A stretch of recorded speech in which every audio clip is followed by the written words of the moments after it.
little brother, that God is real and that God knows what happened.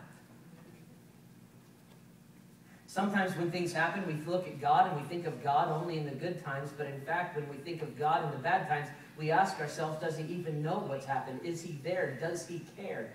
Genesis 37 verse 17 says, and Joseph went out after his brethren, and they found him in Dothan, and when they saw him, they conspired against him to slay him.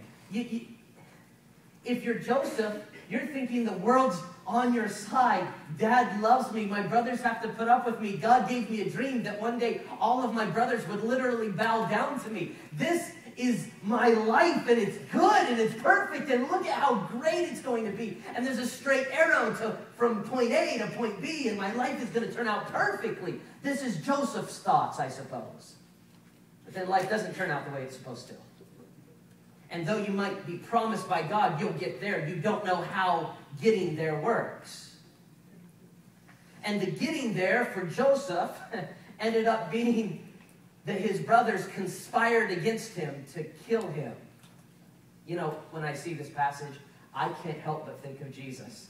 You say, why? This is a story about Joseph. Yeah, but hear me out. Jesus, the Bible says, also walked in the same region, and he was conspired against to be killed. Right. They looked for Jesus, and though he himself had great words, and though he himself did great things, there were those who watched him and hated him and conspired in their hearts to kill him and to slay him. Later on, we're going to see that Joseph is sold by his brethren for 20 pieces of silver. Who does that remind you of? Can I just stop and say this? I'm glad Joseph can understand our difficulties, but I'll tell you what's even greater is that Jesus can understand your difficulties. Did you know literally this?